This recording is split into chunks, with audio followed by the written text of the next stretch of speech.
Hi, my name is Jim Parker. This is my business partner, Carey Sobel. We're with Boss Group International. We are in the business of helping people sell their businesses. Welcome to Boss Talk. Today's episode is how to choose a business broker. In the United States, there's about 2 million residential real estate agents. There's about 1.5 million realtors. It's a big number. There's only about 10,000 business brokers in the United States. Still a large number, a lot smaller than real estate. But how do you choose a business broker? Oh, easily. Just give us a call. Exactly. No, I'm kidding. No, actually, we would love for you guys to give us a call. We would love to talk to you about your business if you're thinking about selling your business. But we are not here today to talk about us specifically and try to push you on us. But if you're watching this video, you're probably looking to hire a business broker, and we just want to talk today to you about the things you should look at when you're looking to hire a business broker. That's right. And I think the first thing is experience, right? Mm-hmm. It's tough because people that come into this industry that don't have experience, you might say don't talk to them. That's not really the case. We all have to start somewhere. That's right. Right. And, I get often asked, how many years of experience do you have? I'm a young looking guy still trying to grow a beard, Some people, I sit down with a business owner and they're like, you look kind of young. Well, I've been doing this for about 12 years, but I've also been a business owner for a long time, so I can relate to people. But when it comes down to experience, I think the biggest thing for me is there's a lot of steps that have to be taken to get a business to the closing table. And almost every single step, there's a challenge. Yep. There's an issue that pops up. Or hurdles or obstacles, and not even that, the best way of doing things, Yeah. And being able to overcome those obstacles in deal making is what gets a deal to the closing table, right? It's knowing, first of all, preventative ways to avoid the things that happens in typical business brokerage. And I think that does come with experience.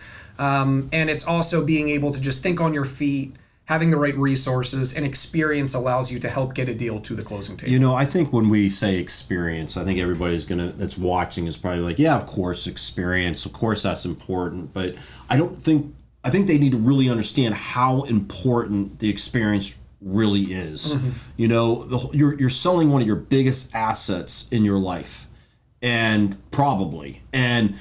you need somebody that is going to have the experience, that have sold lots and lots and lots of businesses, that have seen a lot of different situations, because that's what we build ourselves on. We're building ourselves on all the deals that we've done over the years, all the things that went wrong, all the things that went right. Like, just all that experience makes a huge difference when it comes to selling a business. Yep. Huge. This is a complicated industry, and it's not a complicated industry.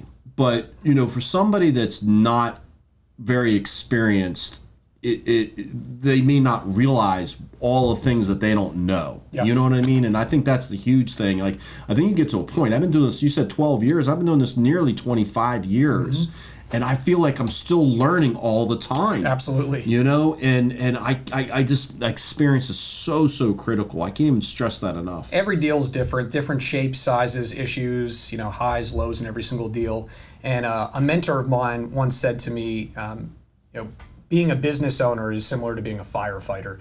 And every single day you're going to have problems. And it's all about solving problems. If you wake up in the morning and you just are hoping to have a problem-free day, that's not being a business owner, right? So the problems and issues and obstacles that come up here, the more experience that you have had solving them before allows you to be preventative. But when the new ones comes up, based on the experience, who you have around you, professionals, your team, your partners, your colleagues, allows you to be able to bounce those ideas off each other and say, how do I handle this situation? Mm-hmm. We do that all the time. We'll call each other up and say, hey, I have a buyer doing this, or hey, there's an institution. I got this situation going on. And that is part of the experience, right? So it doesn't need to necessarily be a person that has 30 years experience, but maybe you're teamed up with somebody that does. And our team at Boss Group has a great amount of experience. And what I think's funny about those calls, though, too, is like, we'll call each other up and to be like, hey, I've got this situation going on. And, you start talking about that situation. You're like, yeah, this is going on, and I'm trying to figure out how to get through this. And I've done this to you, and you've done this to me, where the other person doesn't say anything. You just talking is all of a sudden you're like, oh, I figured it out. Yeah. It's like, hey, Carey, I've got this going on. How do you think I should handle that? I was thinking of this way, and I'm like talking it through, and then you haven't said 3 words. And I'm like, Carey, that's fantastic. I got it all worked out. Thanks a lot. Yeah. But that works out great. But there's other things. Is just getting the viewpoints of other people when you're getting those, when you're in those type of situations, you're pulling from your past experience, you're pulling from other team members' experience, and you're coming up with the best way to handle that so that you can help the seller, so you can help the buyer, you can get that transaction done. Yep. And as it relates to how to choose a business broker, I have a personal anecdote I wanted to talk about. So I went through this journey a couple years ago about studying the topic of empathy. And empathy personally, being able to really relate to the person that you're talking to, being able to put yourself in that person's shoes and connect on a deeper level. I think empathy is incredibly important in business as well. When you're sitting across the table from somebody and you're just dominating a conversation, how do you even understand how to properly position that conversation if you can't put yourself in that person's shoes? Maybe let that person talk first. So speaking about empathy, the point that I want to dive into is Jim and myself, our other partners, all the other people that are at Boss Group have all been business owners before. How can you possibly facilitate the sale of a business for a business owner if you can't put yourself in that person's shoes that is a business owner, that manages staff, that manages their books, that understands how to run a business? I think it's incredibly important for business brokers to have empathy in the aspect of being a business owner themselves. Absolutely, and going to that experience of being a business owner, because we all have been business owners, it's not just the empathy and knowing what the seller is going through, but being able to guide the buyer as well. Because a lot of times, it's the first time a buyer's ever bought a business. Even if they come in with a lot of business experience in the corporate world, it's the first time. So there's a lot of things that are involved with a business that you don't realize how much you know as a business owner until you start talking to somebody that's never owned a business before. You're essentially a coach. Yeah, and this isn't stuff that you can learn at business school necessarily. I mean, we're dealing with small to medium-sized businesses, Carey. Mm-hmm. There's, business school is great. They're talking to you about accounting and managerial and, everything else, marketing, whatever it might be, but all those little tiny nuances that we learn as business owners, just a little tiny things that you have to do, can't be taught in a business school, down to simple things like occupational licenses, as funny as that is. But every little thing, you don't realize how much you know as a business owner or a former business owner until you're talking to somebody that wants to be a business owner and they're really picking your brain and all this stuff is coming out. I always make sure to tell buyers when I'm speaking with them too that, I am a business owner now and I was a business owner in the past. So if we're talking about certain things that I can relate to them, it makes them feel like we're on a level that they can be comfortable with us. We're not just an intermediary just trying to get from A to Z and connect a buyer seller. No, we understand what you're going through. We can relate to what you're talking about. So I think it's huge. And I think we're more able to understand the business of the owner too. More like seeing what the pitfalls or the strengths are of that business, that we can best position that business for sale and help them, hey, these are the things you need to correct 2 or 3 years out before you're ready to sell your business. Mm-hmm. We talked about in a former episode building relationships, right? So when you're thinking about trying to where you're going to start to hire a business broker, how to choose a business broker, I think it's really important to work with somebody that you like and work with somebody that's personable. And, at Boss Group, we take a lot of pride in the fact that we feel like we have those personalities and the reputations of brokers that other brokers want to work with and that sellers build relationships with afterwards. That's why nobody works with Carey. Yeah. Nobody build their. No, I'm kidding you. But the relationship is critical. You're absolutely right, because you're going to be working so closely together for a long period of time. You know what I mean? Our job is to help you sell your business. We're going to be working closely together, and I don't want to be in a situation where a business owner doesn't want to call me or have conversations with me, and vice versa. I don't want to be every time I have to call that person like, oh, I really don't want to call that person. I want to have a genuinely good relationship with that person that, I hope we can become friends, and I'm friends with a lot of my past sellers and buyers, but that's not, we don't have to be, but we have to respect each other, and we have to be able to have open and honest communication with each other. And I think that I just think that relationship is critical. I think a business owner is looking to sell their business.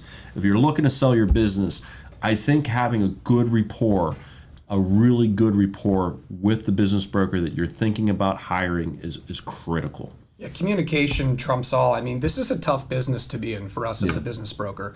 We have to manage so many different personalities. There are so many different professional people that touch a single deal. If you are not good at transacting, if you are not good at communicating with these individuals, it's very hard to get a deal to the closing table. And we have the reputation, and we want the reputation that when we ring the phone to another business broker that has a listing and we're helping a buyer out, that they see our name on their phone, they go, I'm going to answer it because I want to work with that person. Oh, I think that's critical too, because I'm the same way, you know, because we're based in Florida, so we do deals all over the country, but we do a lot of deals in Florida. And when we're doing deals in Florida, we are members of the Business Brokers of Florida, which is a co-brokering state, where it's the only place in the whole country that has a co-brokering situation. We co-broke.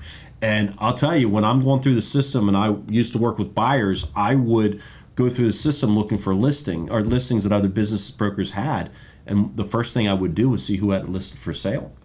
You know, do I want to work with this person? Yeah. First of all, is that a person like is there, because there's some people you'd be like, you know, their information is not always accurate, or they don't put their information well together, or you know, like the personality aspect of what you were talking about. Is this a person that's difficult to work with, or a person that's really, you know, easy to work with? Because it's not, that person's not an opposing opponent.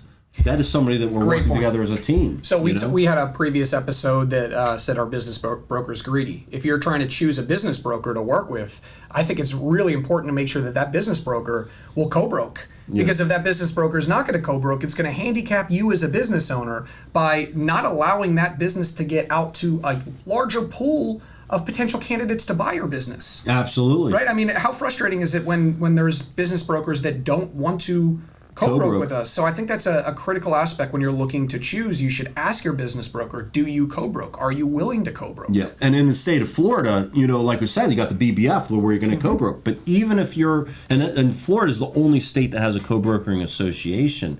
But even when we list businesses outside the state of Florida, I'm willing to co-broke with another business broker. I mean, at the end of the day, I'm trying to bring as many buyers to the table that are qualified buyers. And the more buyers that can be brought to the table, the higher chance you're going to get a maximum sales price, get better terms. So, and we're sitting here today in our episode of Boss Talk. I'm sitting along you, my partner, but also someone that I'm proud of. You're a 2-time state chairman for the Business Brokers of Florida. Three-time. You've been a advocate for the BBF. You have literally changed the practice of business brokerage in the state of Florida, renowned. To say the least. And thank you. Of course. And it was an honor. It was like one of the Carey. Seriously, I love the BBF, and I love our industry. I love the IBBA. I love our industry. I love the people in our industry. It was an honor, and it is an honor. You know what I mean? And I truly mean that. We've got some really good people in our profession, and it's moving our profession. Being part of a team trying to move our profession further as an industry, I think benefits the entire industry. It benefits every person in there, and it benefits the sellers and the buyers. No doubt about it. And it's reciprocal. You know, it's an honor watching what you've done. I joined the industry in 2011, 2012, and what's happened from when you took over as a state chairman to afterwards. We've made a lot of moves, and I opened up talking about 2 million residential real estate agents and 1.5 realtors. Realtors is the larger organization of cooperative residential real estate agents. Well, we have 10,000 business brokers as a whole, of which how many BBF members are there? I think about 800 now. 800. So if you look at 800 out of 10,000 brokers, there's only 800 in a cooperative environment. So you're taking on a massive undertaking trying to move everything forward. So when you talk about how to choose a business broker, shouldn't it be somebody that is an advocate for our profession in general, about making our business of practicing business brokerage better, which starts in the first and only cooperative organization? I think that's a pretty big thing. I think so too. And from that, you've met, because we talked about designations and we talked about organizations, which we'll all get to, but in the IBBA, the International Business Brokers Association, and the BBF, you have a peer group of people that are like you, making waves and making business brokerage better across the country. I'd love for you to talk a little bit about the peer group and why that's an important part. Yeah, I love the peer group, and before I go to that, I just want to go on record. I appreciate you saying that about what I did before and after the BBF. But I'd say that our board that we had prior to me and the board while I was chairman and the board we have today has just been phenomenal. Like it wasn't just me, it was the 12 other people or 11 other people on that board that I mean, we just lucky to have such great people on that board for the last 10 or 12 years. It's just phenomenal. But yeah, and if you're not going to choose us to be your broker, choose one of those people that on the board for the PBF. Yeah. So so you asked about peer groups. Yeah, I think that's a good component. If you're looking to hire a business broker, how much are they communicating with other brokers? Like, it's a lot said, like, some of the bigger companies, the agents will say, oh, I work for this huge company and, we have all these resources and blah, blah, blah, blah. None of that really matters at the end of the day. It doesn't. As long as the agent that you're hiring has a network out there of individuals where there is some kind of shared information flow and everybody's helping each other, and there's a lot of different avenues for that, and I think we're going to talk on some of those today. But one is you're mentioning is a peer group. So there's business brokers out there that belong to different peer groups, and I belong to a specific peer group. There's 12 of us in that peer group. We meet once a month for about an hour and a half by Zoom. And the people are located all over the country, and there's some of the best intermediaries throughout the United States that are part of that peer group. Like I feel honored to be part of it and to be part of that group. I mean, there's some really great brokers out there, and it's basically we have a confidentiality agreement with each other, so we share everything and anything with each other. Like we tell each other everything, and we give each other ideas. Hey, I'm starting to do this different. I'm seeing some great results for my seller doing this, and hey, I'm doing that, and I tried this, and this didn't work. And I'm telling you, it's elevated me as a business intermediary so much being part of that peer group. And I've talked to other people in the group as well, and everybody feels that way. Yep. To commit an hour and a half. Actually, we have an hour and a half a month where we all get together, and then we have smaller groups within the peer group that each meet. So there's another smaller group that's me and two other people. Everybody in the peer group belongs to a smaller group, and we meet for an hour a month. So it's a big time commitment. And I think that goes to show how much we all get out of it because we're willing to commit that much time in it when we're part of an industry that is very time intensive. And the things that you have learned as a part of a group and the things that you can learn also by just going to the conferences. We talk about continuing education. I go to the M&A Source conferences and the IBBA conferences.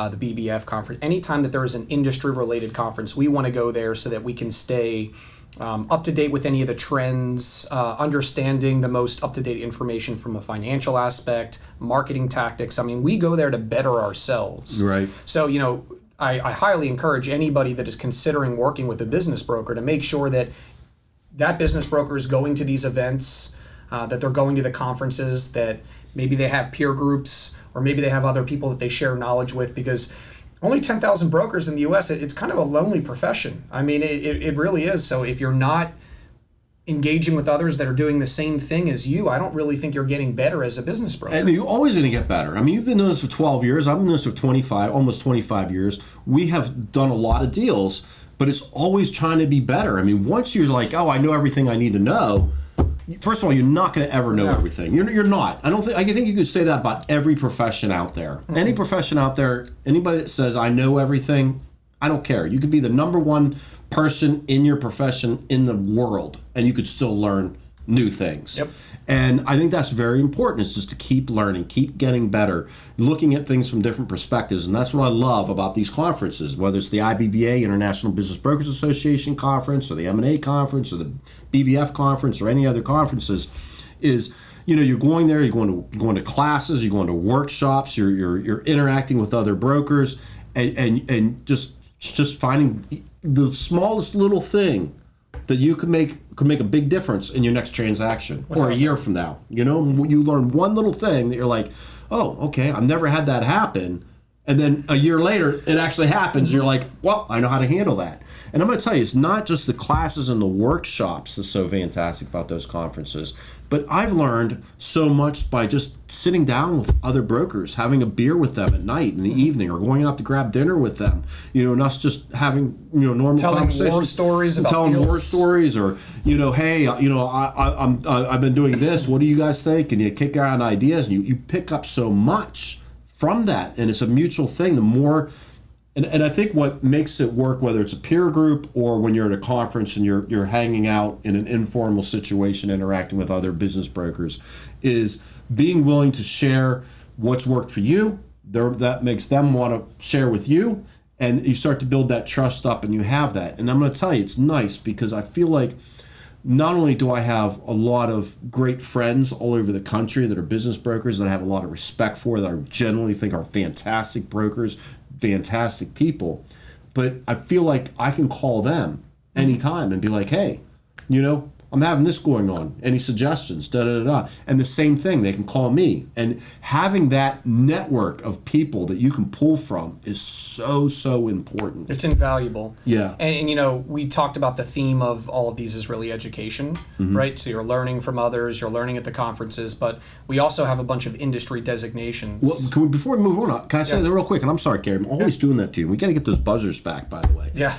And I think that's the difference too of when we were talking earlier about these bigger business brokerage companies where they say, oh, we got all these resources and stuff. It's a resource at the end of the day within one company.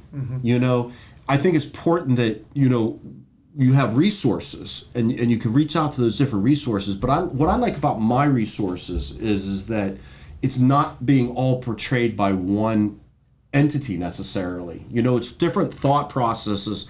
Maybe it is from, this person is with a major franchise company, and maybe that person that I'm talking to over here is from an independent company, and just pulling that thought process in, and it's not coming just from one kind of learned process. This is how we do it within our particular company or whatever it is. It's different perspectives, and that's what I like. Yeah.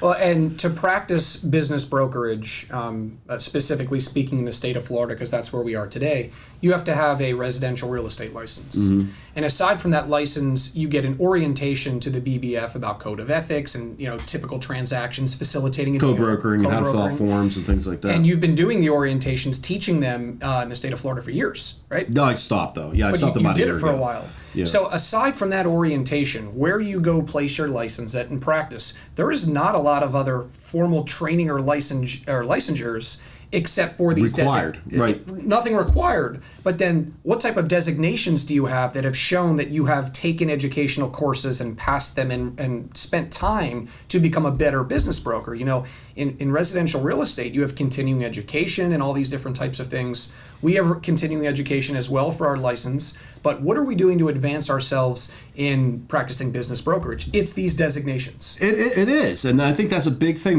that if you're a business owner and you're looking to hire a broker, is talking to them about how do you stay educated in the industry. Mm-hmm. What do you do? And if they say, well, I've been doing this long and I've been doing it X amount of years, like we talked about experience and how important experience is, and it is critically important. But if you're a business owner and you're saying, hey, what are you doing to continue your education within your industry? If they say, well, I've been doing this for X amount of years, I'm not doing anything more. I'm doing. You're missing part of that game because things do change. There are new ways of doing things. There are things like COVID came along, and that impacted a lot of things. Like idle loans were given, and PPP loans were given, and there's SBA rules and changes that are going on in the SBA lending environment constantly. So things do evolve in our industry, and I think that's an important question to be asking: is what are you doing as far as an education type of a situation? And the answers you should be looking for is, I belong to these associations, I go to these conferences, I belong to a peer group, I teach classes, I do, because even teaching, I feel like you become even more knowledgeable when you teach. And just, what kind of, they're saying, I have a network of people that I work with or I can pull from and things like that. Those are all important things. The broker is like, oh, I've been doing this for, 25 years. I don't need any of that. And they're just kind of like on an island by themselves.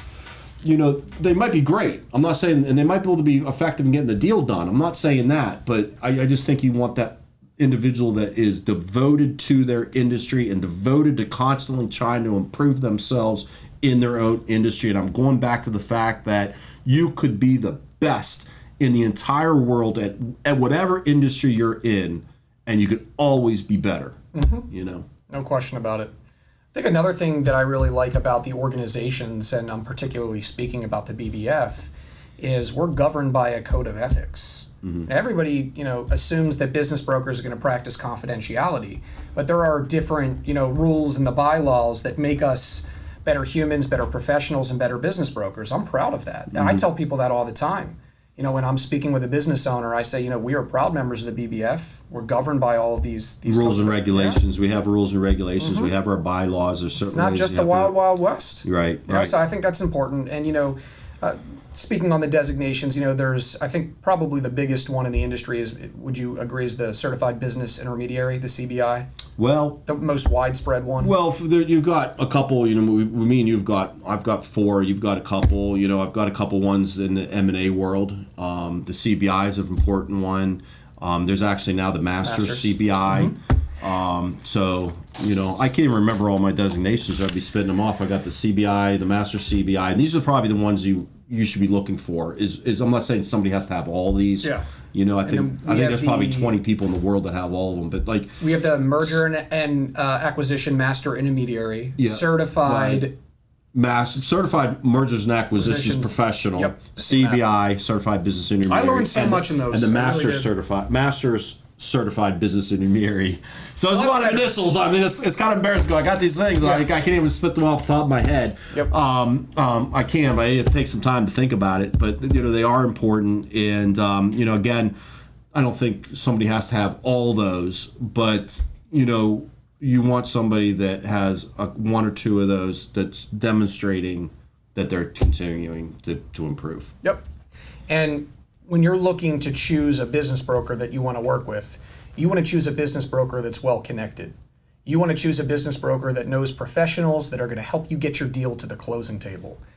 And I'm talking about SBA lenders or lenders. I'm talking about attorneys, maybe specific M&A attorneys or business brokerage attorneys that specialize in closing deals, certified public accountants, great any type of professional that can help you actually get a deal at the closing table. You want to make sure that the business broker that you choose is well connected. Yeah, I think that's a very good point. I'm glad you brought it up. It's because business owners a lot of times have their business attorney, and that's who they're turning to, and not taking anything away from them. But if you're going in to sell your business, you probably need an attorney. Not probably, you will need an attorney that really knows how to do M&A work or do transaction work, not just your regular typical business attorney. And that's important because they know this is what they do day in and day out, is they concentrate on handling legal matters when it comes to mergers and acquisitions, not just a general business attorney. Yeah. And I'm going to give a quick example. I mean, you've heard this story many times, but a few years ago I was co-brokering with another broker, and the seller hired an attorney, the buyer hired an attorney, and these two attorneys were fighting. They're butting their heads with each other, and the one attorney was just a business attorney and doesn't do mergers and acquisitions, and the other attorney was putting their feet in on certain things that maybe they shouldn't have been putting their heels in, and they were butting heads. And me and the other broker, out of our own pocket, paid for a third attorney, and the buyer and the seller knew this, hired a third attorney to step in and negotiate between the two attorneys. And sounds expensive. It was, but we got the deal done. But what I'm saying is, if you should need to have attorneys involved that understand this they're there to protect you, whether you're a seller or a buyer. They're there to protect you, but there's like a scale of reasonability. Within this protection, anywhere from here to here is kind of normal. But when you got an attorney that's like trying to protect you over here, and the buyer's attorney trying to protect you way over here, and it's not in that realm of reasonability, you're not going to get anywhere. You know, an M&A attorney understands that realm of reasonability, and that is somewhere in there is where you're going to land. Yep. Because the seller at the end of the day needs to be protected. At the end of the day, the buyer needs to be protected. But you can't have the buyer be completely over here and the seller completely over there. You got to give some flexibility, and that's what M&A attorneys know. And plus, a regular business attorney may miss things that an M&A attorney will not miss. You know, just the littlest things where the M&A attorney will be like, oh, okay, we got to make sure we include this in the offer. We need to include this in the contract, blah, blah, blah, blah, that a business attorney may miss. And that's so critical. Yep. So critical. And going on to other professionals, whether it's, you know, like lenders. Lenders is extremely important, you know, especially in the space that we work. I mean, 95% of the deals that I do are SBA loans. So it's having a network of good SBA lenders that can do SBA deals. We go down the list with, you know, other professionals like CPAs and other professionals. Financial planners, coaches, consultants. Business coaches and consultants. But at the end of the day, it's not just having a connection or knowing a lender, or not just knowing an M&A attorney, or not just knowing this person, but knowing really, really, really good professionals in that. Like, I'm always want to be referring on or bringing somebody on in the transaction that's really, really good. Not just, oh, I know this SBA lender from a conference that I was at, you know, but really, you know, we've worked with so many different professionals. We kind of know who are the best at getting deals done, you know, at the end of the day. I think aside from, you know, having a good referral basis and professional network, a really good reason to consider a business broker is that they're not going to cut corners, that they're going to actually put in the time, the energy, and the money to be a good business broker. And what I mean by that is, you know, somebody that is not working by themselves. They have a team. They have a team of people that can help. Not one person can do everything. Certainly not multiple transactions.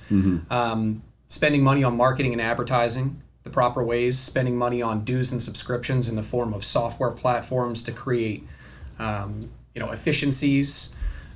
We have a pretty expensive data room that we pay for that's bank level security to protect all the information.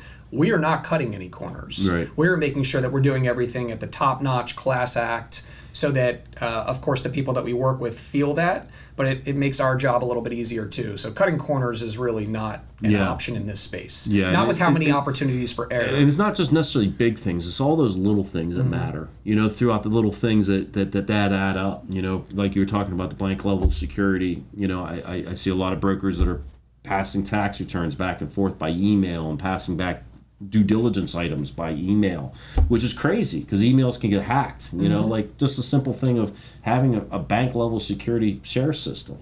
You know, and another thing is like talking about cutting corners. Hey, look, there's a lot of good business brokers out there, a lot of great business brokers out there I have a lot of respect for, but then there's other business brokers they take a listing on and they're doing little effort, you know, in the marketing materials, little effort, they put it out there. They're not really spending that much money. They're just throwing it out there, and then they sit back and they wait. You know, to me, you know, spend 2 or 3 weeks, get all the marketing materials down, make them look great, you know, get everything together, think about the messaging, what you're going to do, come up with a marketing plan, and then unleash that and be extremely aggressive and be looking at it right away and going, am I getting results? Am I not getting results?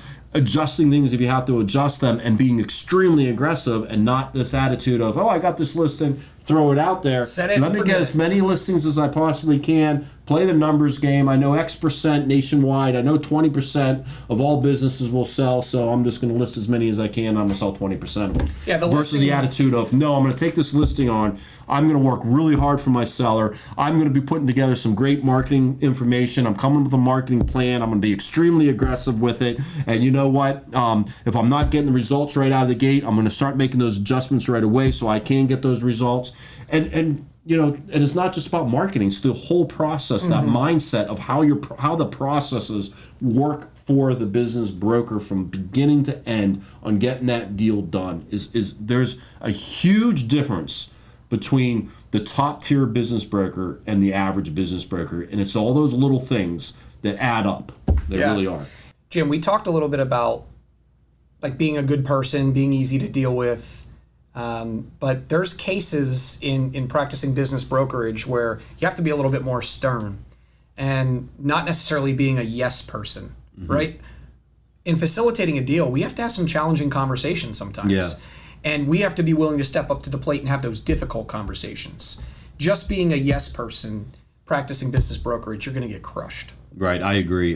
Now I look at myself. I'm not a very confrontational person. Even in negotiations, I feel, and I think everybody has their own little style of what they do. Because I've seen people that are a little bit more, aggressive and more blunt, be very effective in negotiation. And it's just not my personality. I think everybody has to fit their own personality. Mine's more of educating and explaining and that type of a thing. But at the end of the day, you're right. Being that yes person is like the worst thing. I think to be a business owner, to be successful as a business owner, you have to have a lot of confidence in yourself. You have to, really believe that you've got a plan, or you got a vision, and you're confident in that vision, and you're confident in yourself in achieving that.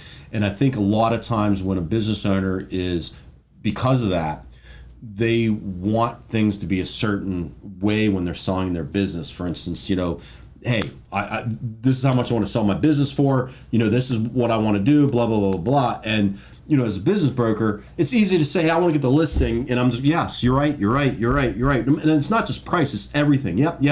And just telling what the seller wants to hear to get the listing. But that you're doing a disfavor. The broker's doing wrong for this business owner. Without question. You need to be talking to the business owner. You got to be saying, no, we need to do it this way.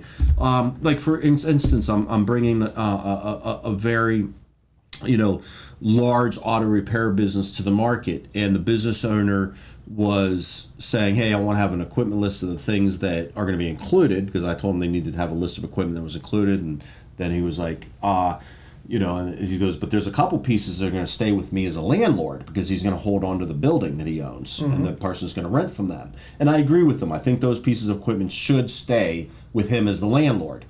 But he didn't want to create a separate list. And I had to talk to him like 3 or 4 times and keep explaining, we need to have this is why, and we need to put that up front to a buyer. The last thing we want to do, and I don't want to get too much into it now, but have a buyer that's excited about the business, and then at the time of negotiating of the contract, by the way, these things aren't yours. Yeah, exactly. Like, we want to spell this up front, so the buyer's not feeling like the seller's starting to take it away at the time of negotiation. And the buyer was very insistent, no, we'll just worry about that later, and I was very and I had to really explain to him, no, it's best that we do that up front. And that's just a small example. But those are the type of conversations that you don't want a broker to be like, oh, yep, okay, I understand, because this guy is a really nice guy, but he's like, oh, this is the way I want to do it.